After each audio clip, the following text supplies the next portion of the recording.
খিদমাতুল মুসলিমিন media পরিবেশিত audio book series হারিয়ে যাওয়া হায়দ্রাবাদ।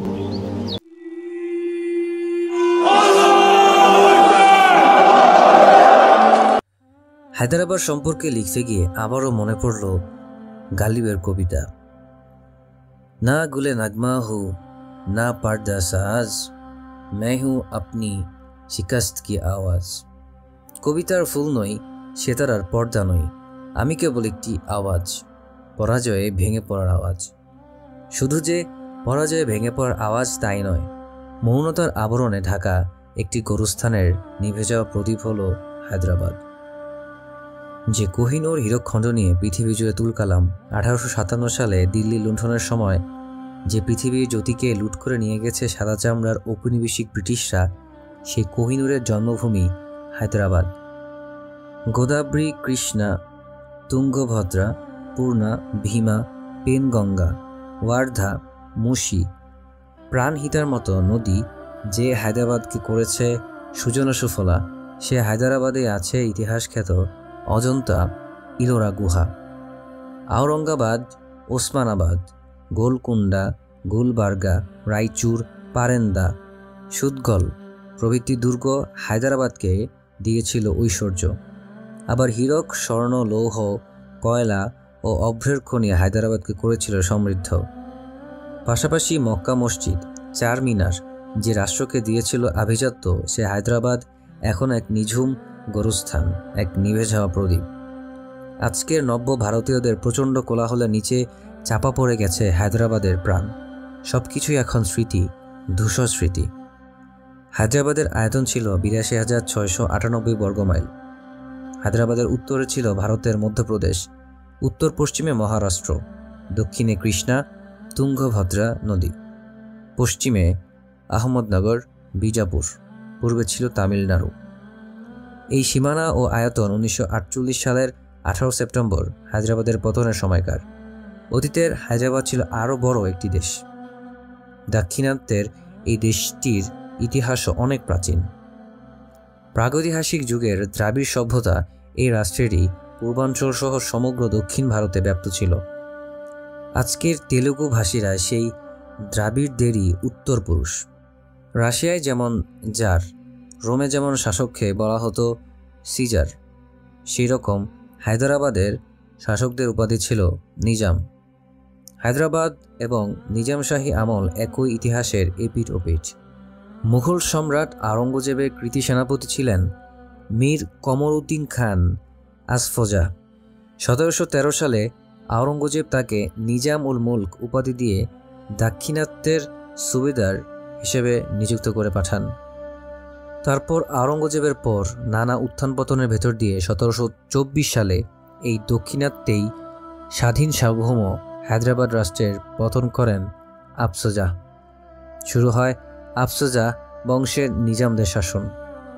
প্রথম নিজাম মীর কমর উদ্দিন খান আফসজাহর মৃত্যুর পর তার দ্বিতীয় ছেলে মীর আহমদ খান নাসির জং এবং কন্যা খায়রুন্নিসার ছেলে মুজফ্ফর জংয়ের মধ্যে শুরু হয় উত্তরাধিকারের দ্বন্দ্ব।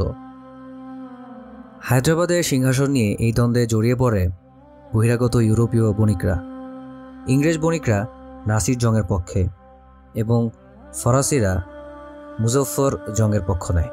শেষ পর্যন্ত মুজফ্ফর জং পরাজিত ও বন্দী হন। 2 বছর পর নাসির জং আততায়ীর হাতে নিহত হলে মুজফ্ফর জং নিজেকে হায়দ্রাবাদের নিজাম হিসেবে ঘোষণা করেন। এভাবেই স্বাধীন হায়দ্রাবাদের উপর বিদেশি হস্তক্ষেপের পথ সুগম হয়। সেই সময়কার উপমহাদেশের দিকে তাকানো যেতে পারে। বিশাল মুঘল সাম্রাজ্য অস্তচলগামী, দুর্বল থেকে দুর্বলতর হয়ে পড়েছে। সেই সুযোগে সমগ্র উপমহাদেশ ক্ষুদ্র ক্ষুদ্র রাজ্যে বিভক্ত হয়ে পড়েছে। শুরু হয়েছে ভাতৃঘাতী হানাহানি, মন্ত্রী সমনায়কদের বিশ্বাসঘাতকতা। অন্যদিকে মাথাচাড়া দিয়ে উঠছে হিন্দু মারাঠা শক্তি। বাংলায় ততদিনে ঘটে গেছে ভয়ঙ্কর পালাবদল। 1757 সালে পলাশীর প্রান্তরে সিরাজউদ্দৌলার পরাজয়ের মধ্য দিয়ে মির্জাফরের ঘাড়ে চেপে বাংলা, বিহার, উড়িষ্যার ক্ষমতা দখল করে বসেছে ইংরেজ ইস্ট ইন্ডিয়া কোম্পানি। তারা উপমহাদেশের মূল কেন্দ্রবিন্দুর দিকে এগিয়ে যাচ্ছে ক্রমাগত। দেশীয় রাষ্ট্রগুলো নিজেদের ভেতরকার ক্ষমতার দ্বন্দ্ব এবং এক দেশের বিরুদ্ধে অপরের বিদ্বেষ ও ঘৃণাকে পুঁজি করে ইংরেজ ও ফরাসি বণিকরা বাড়িয়ে নিচ্ছিল নিজেদের প্রভাব। নিজেদের শক্তির বৃদ্ধির জন্য প্রয়োগ করছিল নানামাত্রিক কূটকৌশল, বিস্তার করছিল ষড়যন্ত্র ও চক্রান্তের জাল। এই জালে এক একে জড়িয়ে পড়তে থাকে দেশীয় স্বাধীন রাষ্ট্রগুলো। এভাবেই হায়দ্রাবাদের ক্ষমতার নিয়ন্ত্রণকারী হিসেবে আবির্ভূত হয় ঔপনিবেশিক ইংরেজ বণিকরা। কর্ণাটকের যুদ্ধে ক্লাইভের সাফল্যের পর ইংরেজরা হায়দ্রাবাদের উপর নিজেদের নিয়ন্ত্রণ মজবুত করার জন্য আফসোজার তৃতীয় ছেলে সালাবত জংকে ক্ষমতায় বসায় 1751 থেকে 1762।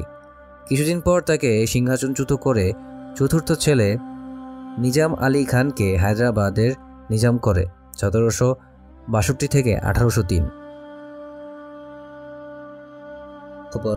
1935 সালে ভারত শাসন আইনে ভারতীয় প্রদেশগুলো ও দেশীয় মিত্র কর্দরাজ্যগুলোকে নিয়ে সর্বভারতীয় যুক্তরাষ্ট্র গঠনের প্রস্তাব করেছিল ব্রিটিশরা। সে প্রস্তাবে গভর্নমেন্ট ইন্ডিয়া অ্যাক্টে হায়দ্রাবাদকে স্বাধীন মর্যাদা দান করে বলা হয়েছিল, দেশীয় রাজ্যগুলোর পদমর্যাদা ও স্বাভাবিক কার্যাবলী স্বাধীন ভারতের কাছে রাজ্যগুলোর অনুমতি ব্যতী রেখে হস্তান্তর করা যাবে না। 1947 সালে প্রণীত ভারত স্বাধীনতা আইনে বলা হলো, 1947 সালের 14 আগস্টের পর দেশীয় রাজ্যগুলোর উপর থেকে ব্রিটিশ নিয়ন্ত্রণ অবসানের পর রাজ্যগুলো ইচ্ছামতো ভারত অথবা পাকিস্তান ডোমিনিয়নে যোগ দিতে পারবে অথবা স্বাধীন থাকতে পারবে। 1947 সালের 16 জুলাই লন্ডনে ভারত বিষয়ক সচিব লর্ড লিস্টওয়েল লর্ড সভায় বলেছিলেন, এখন থেকে ভারতের দেশীয় রাজ্যগুলো থেকে ব্রিটিশ রাজপ্রতিনিধি প্রত্যাহার এবং তাদের দাপ্তরিক কার্যক্রমের সমাপ্তি ঘোষণা করা হল। দেশীয় রাজ্যগুলো ভারত পাকিস্তান ডোমিনিয়নের কোনোটিতে যোগ দেবে অথবা একক স্বাধীন সত্তা বজায় রাখবে তা সম্পূর্ণ তাদের স্বাধীন ইচ্ছাধীন। ব্রিটিশ সরকার এ বিষয়ে কোনো রকম প্রভাব বিস্তারের চেষ্টা করবে না। 1947 সালের 9 জুলাই অর্থাৎ ভারত সচিবের বক্তব্য দেওয়ার আগেই নিজাম অবশ্য শেষ ভাইসরয় লর্ড মাউন্টব্যাটেনকে জানিয়ে দিলেন, ব্রিটিশ রাজ ও হায়দ্রাবাদের মধ্যে সম্পাদিত চুক্তি মোতাবেক হায়দ্রাবাদ তার স্বাধীন অস্তিত্ব বজায় রাখতে চায়। এভাবেই 1947 সালে ভারতের স্বাধীনতা আইন পাশের সঙ্গে সঙ্গে হায়দ্রাবাদের ওপর ব্রিটিশ খবরদারির অবসান ঘটে। যেহেতু হায়দ্রাবাদ ও ব্রিটিশের মধ্যে পূর্বের চুক্তিগুলো ব্রিটিশরাই বাতিল ঘোষণা করেছিল, সেহেতু কোনো ধরনের চুক্তি দ্বারাই হায়দ্রাবাদ আর আবদ্ধ থাকল না। 1947 সালের 14 আগস্ট পাকিস্তানের স্বাধীনতা ঘোষণা দেওয়া হলো। 15 আগস্ট গোলামের চিহ্ন মাথায় নিয়ে অর্থাৎ লর্ড মাউন্টব্যাটেনকেই ভারতের গভর্নর জেনারেল করে স্বাধীন ভারত প্রতিষ্ঠিত হলো। ওই দিন হায়দ্রাবাদও তার স্বাধীনতা ঘোষণা করল, অর্থাৎ ওই দিন থেকেই হায়দ্রাবাদ ভারত ও পাকিস্তানের মতোই একটি স্বাধীন দেশের মর্যাদা লাভ করল। স্বাধীন বাংলাদেশ প্রতিষ্ঠার 24 বছর আগে 1947 সালের 14 আগস্ট হায়দ্রাবাদ যখন স্বাধীন হয়, তারও বহু আগে থেকে শুরু হয় নেহেরু পেটেল মাউন্টব্যাটেনের ষড়যন্ত্র। এই ষড়যন্ত্রের অংশ হিসেবেই মাউন্টব্যাটেনের প্রভাব কাজে লাগানোর জন্য ভারতীয় কংগ্রেস নেতারা স্বাধীনতার পরও ঔপনিবেশিক ব্রিটিশ সাম্রাজ্যবাদের প্রতিভূ হওয়া সত্ত্বেও তাকেই ভাইসরয় হিসেবে চাকরিতে রেখে দেয়। মাউন্টব্যাটেন তার নিমক হালালি প্রত্যাশার চেয়েও বেশি পালন করে র্যাডক্লিফকে দিয়ে অদ্ভুত এবং কিংভূতকিমাকারভাবে সীমানা চিহ্নিত করলেন। তার সব কর্মকাণ্ড পরিচালিত হয় কংগ্রেসের এক নিবেদিত প্রাণকর্মীর মতো।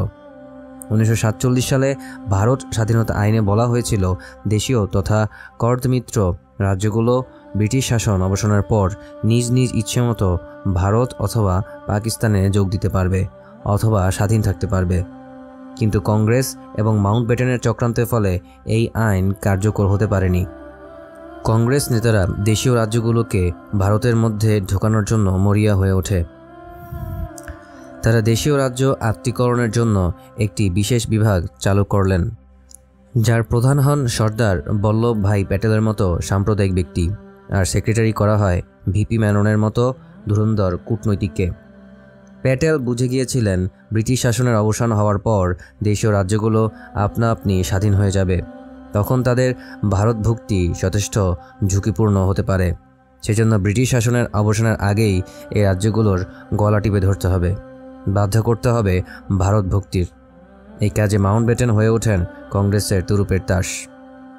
নেহেরু প্যাটেলের পরামর্শ অনুযায়ী 1947 সালের 25 জুলাই মাউন্টব্যাটেন ব্রিটিশ ভাইসরয় হিসেবে দিল্লিতে দেশীয় রাজাদের এক বৈঠক ডাকলেন। সেখানে ব্রিটেনের ঘোষিত ভারত স্বাধীন আইনকে বৃদ্ধাঙ্গুলি দেখিয়ে মাউন্টব্যাটেন কংগ্রেসের নির্লজ্জ দালালের মতো দেশীয় রাজাদের ওপর প্রচণ্ড চাপ সৃষ্টি করেন ভারতে বিলীন হওয়ার জন্য। এ ব্যাপারে মীর লায়েক আলীকে উদ্ধৃত করে আরিফুল হক লিখেন, মাউন্টব্যাটেন দেশীয় রাজাদের বলেন, ভারতে যোগ দিলে কংগ্রেসের পরিকল্পনায় ভারত ভক্তির দলিলে তাদের জন্য বিশেষ সুবিধা আছে। কি সেই সুবিধা, সে কথা উজ্জ্বল রেখেই তিনি তাদের পরোক্ষভাবে হুমকি দিয়ে বললেন, 15 আগস্টের পর তাদের হয়ে তার কোনো কিছু করার ক্ষমতা আর থাকবে না, এবং যেসব দেশীয় রাজ্য স্বাধীন থাকার জন্য অস্ত্রসজ্জিত হওয়ার চিন্তা করছে তাদের চিন্তা কোনো কাজে লাগবে না।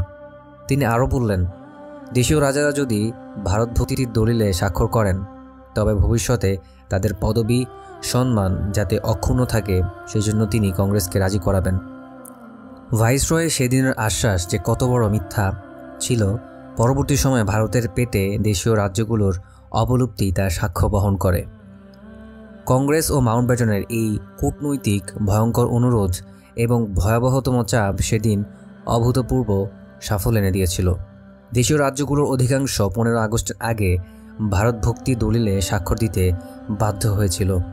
যারা ভারতের দাসত্বের খোয়ারে ঢুকতে চাননি তাদের জন্য এই চক্র গ্রহণ করল ভিন্ন পদ্ধতি।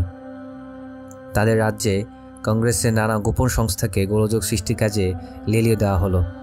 যেমন ত্রিবাঙ্কুর মহারাজা ভারত ভক্তির দলিলে স্বাক্ষর দিতে অস্বীকার করলেন। তিনি মাউন্টব্যাটেনকে জানালেন সে কথা, ব্যাস আর যায় কোথায়।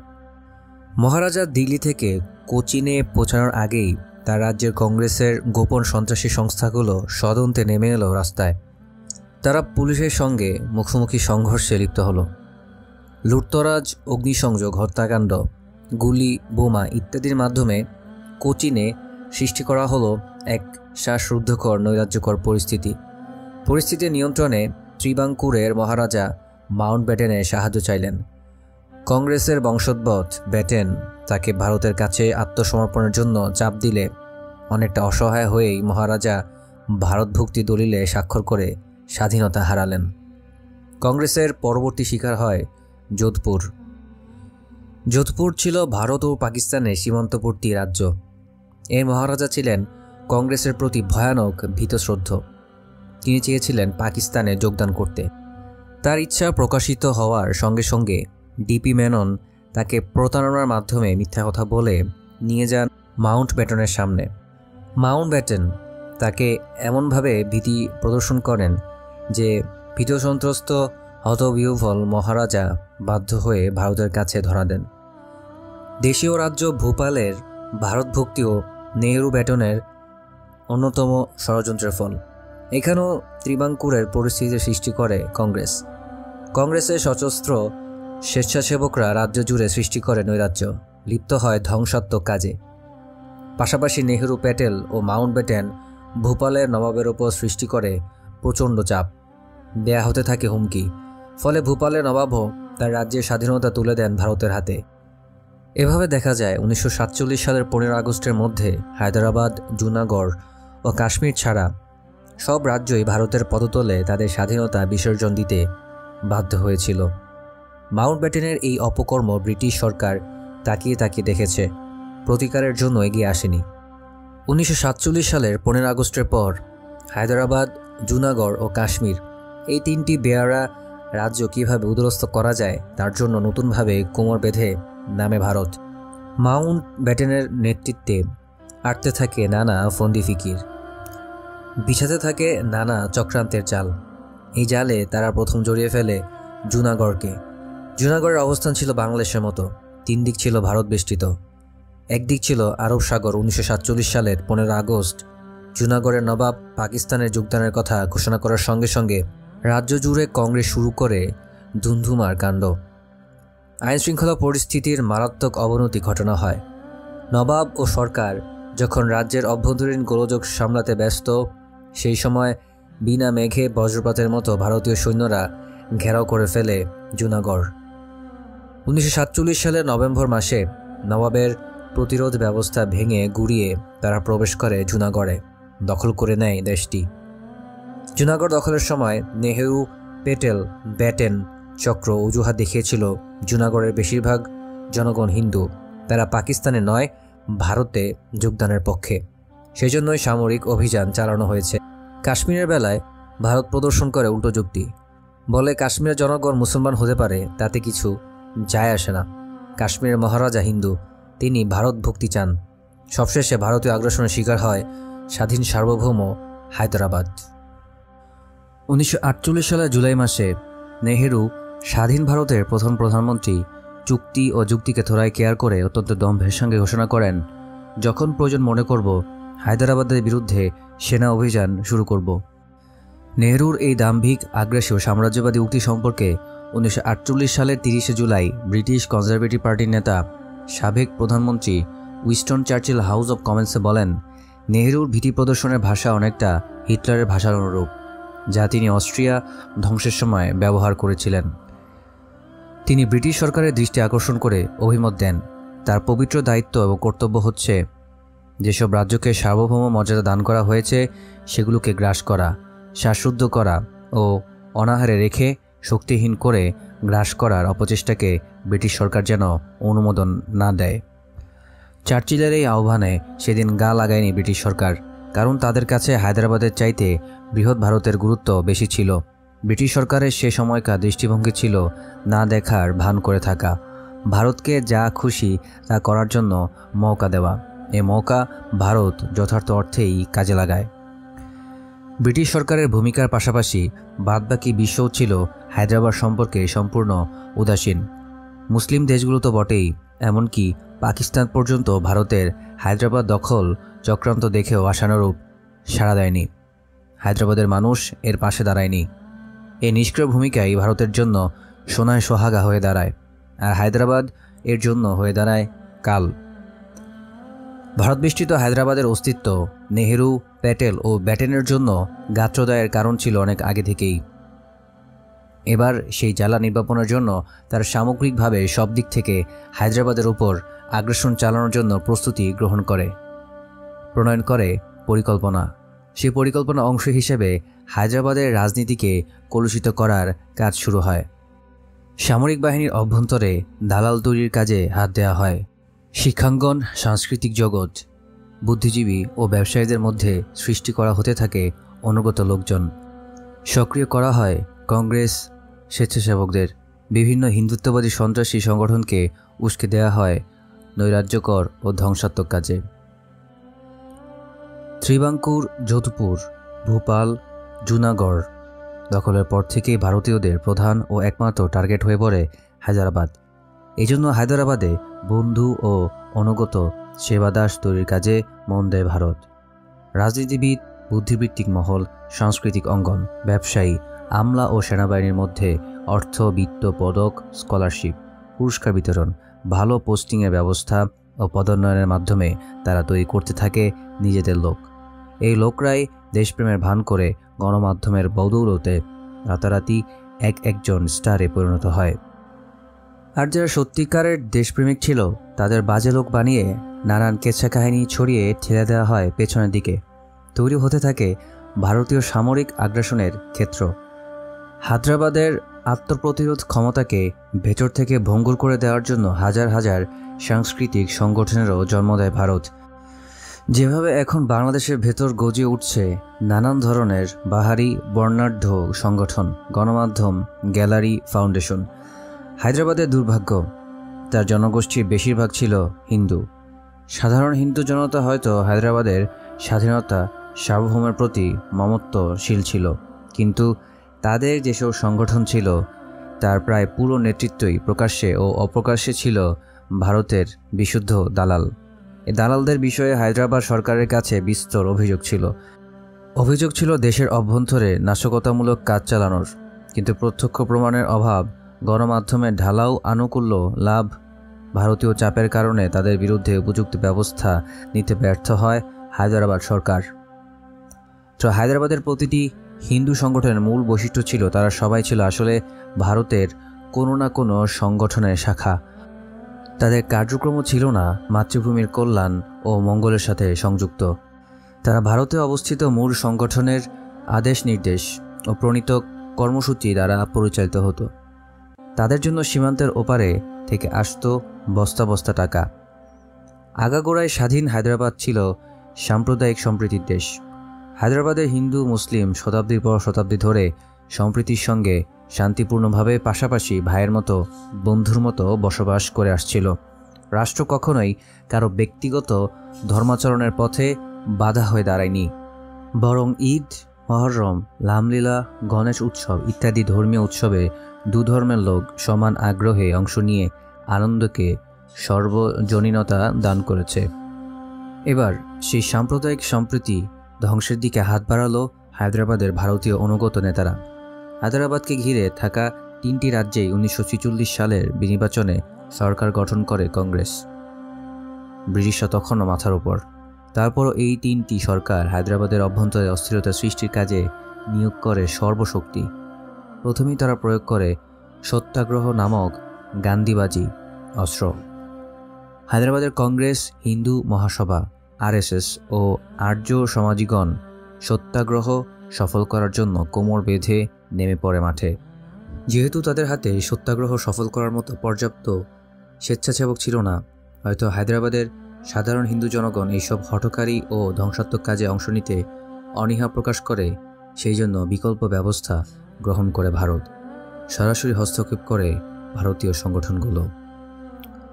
সম্মিলিত সিদ্ধান্ত মোতাবেক প্রশিক্ষণপ্রাপ্ত ভারতীয় স্বেচ্ছাসেবকরা দলে দলে হায়দ্রাবাদে অনুপ্রবেশ করতে থাকে। এ ব্যাপারে প্রধান সমন্বয়কারীর ভূমিকা পালন করে তৎকালীন বোম্বাই প্রদেশের, বর্তমানের মহারাষ্ট্র, স্বরাষ্ট্রমন্ত্রী কংগ্রেস নেতা KS মুন্সি। তিনি রীতিমতো প্রচার প্রপাগান্ডা চালিয়ে রাষ্ট্রের অর্থ ব্যয় করে বোম্বাই প্রদেশের বিভিন্ন অঞ্চল থেকে হাজার হাজার স্বেচ্ছাসেবক সংগ্রহ করেন। তাদের ও তাদের পরিবারকে আর্থিক সহযোগিতা প্রদান করে হায়দ্রাবাদে পাঠানোর ব্যবস্থা গ্রহণ করা হয়। এই স্বেচ্ছাসেবকদের দায়িত্ব দেওয়া হয় আইন অমান্য করার। বলা হয়, এই স্বেচ্ছাসেবকরা গলায় ফুলের মালা পরে হায়দ্রাবাদের বিভিন্ন শহরে আইন অমান্য করে গ্রেফতার বরণ করবে। এই স্বেচ্ছাসেবকদের বোঝানো হয় তারা গ্রেফতার হতে পারে, কিন্তু নিজাম সরকারের কারাগার এ তাদের কোনো ভয় নেই, কারণ সেখানে ভারতের অনুগত কারা কর্মকর্তারা আছে। তারা তাদের ভালোভাবেই রাখবে। আবার যতদিন তারা কারাগার থাকবে ততদিন তাদের পরিবারের ভরণ পোষণের দায়িত্ব নেবে ভারত। সত্যাগ্রহ পরিচালনা করা হলো নিজাম সরকারের বিরুদ্ধে, কিন্তু এতে আক্রমণের মূল লক্ষ্য ছিল হায়দ্রাবাদের জনগণ, বিশেষ করে মুসলিম জনগোষ্ঠী আর হায়দ্রাবাদের সাম্প্রদায়িক সম্প্রীতি। উগ্র হিন্দুত্ববাদী সত্যাগ্রহীদের সঙ্গে যোগ দেয় তথাকথিত সেকুলার সুশীল সমাজ। এদের প্রচেষ্টায় বিনষ্ট হয়ে গেল হায়দ্রাবাদের ঐতিহ্য, সাম্প্রদায়িক সম্প্রীতি। মুসলমান নেতাদের মধ্যে যারা এই চক্রান্তের মূল উদ্দেশ্য জানতেন, তারা সত্যাগ্রহীদের আসল মতলব সম্পর্কে জনসাধারণকে সাবধান করতে লাগলেন। তাদের পাতানো ফাঁদে পা না দেওয়ার জন্য সবার কাছে আহ্বান জানালেন। তারা বললেন, যে কোনো মূল্যে দেশের সাম্প্রদায়িক সম্প্রীতি, জাতীয় ঐক্য ও সংহতি বিনষ্টের চক্রান্ত রুখতে হবে। বাঁচাও হায়দ্রাবাদ, রুখো ভারত। এই আহ্বানের বিরুদ্ধে ভারত ও হায়দ্রাবাদের দুই দেশেরই চক্রান্তকারীরা বিক্ষোভ দেখাতে লাগল। তারা মুসলিম রাজনৈতিক নেতাদের 14 গোষ্ঠী তুলে গালাগাল করে দেশ জুড়ে হইচই বাঁধিয়ে ফেললেন। বোম্বাইয়ের স্বরাষ্ট্রমন্ত্রী KS মুন্সির নেতৃত্বে একদল বুদ্ধিজীবী হায়দ্রাবাদের মুসলিম জনগোষ্ঠী সাম্প্রদায়িক, তারা ধর্মোন্মাদ, হিন্দু বিদ্বেষী, তারা হিন্দুদের উপর চালাচ্ছে সীমাহীন অত্যাচার, নির্যাতন ইত্যাদি নানান সাম্প্রদায়িক কল্পকাহিনী রচনা করতে লাগল।